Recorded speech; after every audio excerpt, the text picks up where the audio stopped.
कि आज अनुपूरक बजट पेश करने से पहले योगी सरकार की एक अहम कैबिनेट बैठक भी हुई है। सीएम योगी आदित्यनाथ की अध्यक्षता में ये बैठक मुख्यमंत्री आवास पर हो रही है। सरकार के लिए ये बैठक इसलिए भी काफी महत्वपूर्ण मानी जा रही है क्योंकि इसमें कई जो बड़े प्रस्ताव हैं और महत्वपूर्ण अध्यादेश हैं उनको मंजूरी मिलने की संभावना है। कैबिनेट से मंजूर होने के बाद इन अध्यादेशों को विधानसभा के पटल पर रखा जाएगा। आज योगी कैबिनेट की बड़ी बैठक है। बैठक में 21 से ज्यादा जो प्रस्ताव हैं उन पर मुहर लग सकती है। और यूपी के मदरसों की बात करें तो यूपी के मदरसों में बीए एमए की जो पढ़ाई है उसको लेकर बैठक में एक बड़ा फैसला आने की संभावना नजर आ रही है। किसान, छात्र, श्रमिकों के हित में जो प्रस्ताव है उसके आने की संभावना है। इस बड़ी बैठक में प्रधानमंत्री फसल बीमा योजना और मौसम आधारित फसल बीमा योजना जो है वो लागू की जाएगी। इसकी भी योजना इसमें शामिल है।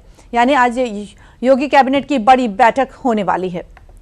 और इस विषय पर अधिक जानकारी ले लेते हैं। हमारे साथ जुड़े हमारे सहयोगी अभिषेक, एक बार फिर से आपका स्वागत है। अभिषेक, बताएं कि करीब 25,000 करोड़ रुपए से अधिक के जो संभावित अनुपूरक बजट है इसमें सरकार किन किन क्षेत्रों और वर्गों पर सबसे ज्यादा फोकस करती हुई दिखाई दे रही है?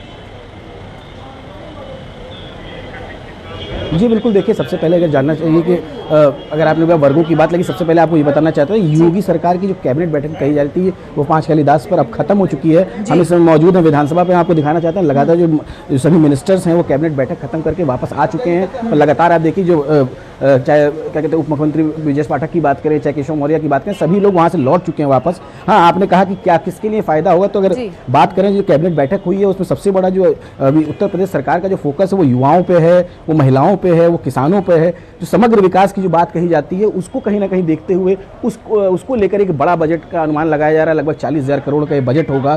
तो उसके लिए लगातार तैयारी चल रही है। और अब कुछ हो सकता है कि अभी सत्र शुरू होने जा रहा है क्योंकि आज सत्र का दूसरा दिन है, मानसून सत्र, और एक बार मानसून ने फिर दस्तक दे दी उत्तर प्रदेश में।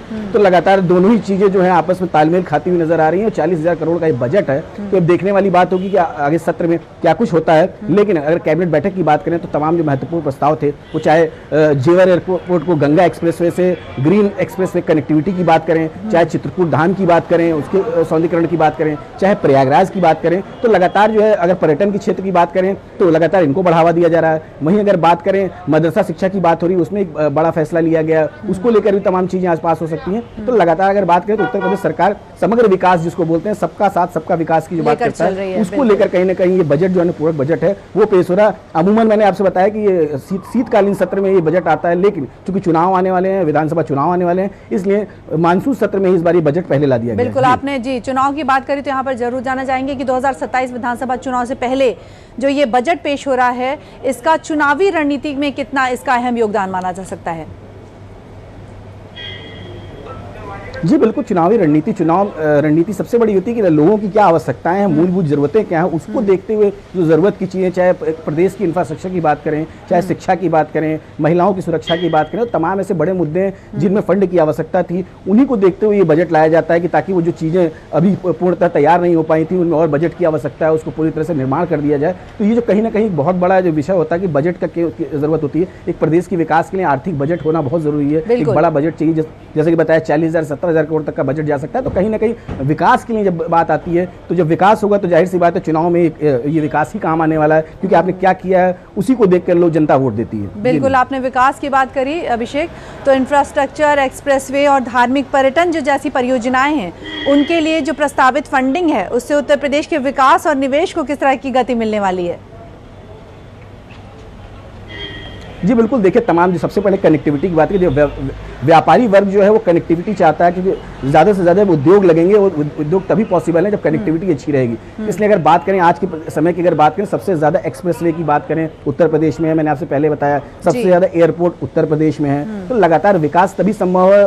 और व्यावसायिक दृष्टि से अगर देखते हैं जब कनेक्टिविटी रहेगी, अच्छी रोड रहेगी। इस समय देखिए पूरे प्रदेश भर में अगर बात करें तो पूरा एक जाल है एक्सप्रेसवे का और तमाम एक्सप्रेसवे बनकर तैयार भी हो रहे हैं। जेवर एयरपोर्ट जो एक बहुत बड़ा एयरपोर्ट की बात करते हैं उसका काम चल रहा है, उसको गंगा एक्सप्रेसवे से कनेक्ट करेंगे, ग्रीन एक्सप्रेस एक्सप्रेसवे के माध्यम से। तो तमाम अगर बात करें तो पूरे उत्तर प्रदेश में कहीं ना कहीं व्यवसाय को बढ़ावा दिया जा रहा है। व्यवसाय बढ़ेगा तो रोजगार बढ़ेगा, जाहिर सी बात। तमाम युवाओं की बात करें, MSME के लोन दिए जा रहे हैं, अपना स्वरोजगार शुरू करें। तो लगातार जो प्रदेश सरकार है वो इस व्यापारियों पे, चाहे युवाओं पे, चाहे महिलाओं पे, सबको एक साथ साध रही है। जी बिल्कुल। इस अनुपूरक बजट की बात करें अभिषेक, तो ये जो बजट आ रहा है इसमें आंगनबाड़ी, आशा कार्यकर्ता, रसोई, ग्राम चौकीदार की बात कर लें, युवाओं की बात अभी आपने की, किसानों, तो इन सभी के लिए जिन घोषणाओं की चर्चा है उनका प्रदेश की एक बड़ी आबादी पर किस तरह से असर देखा जा सकता है?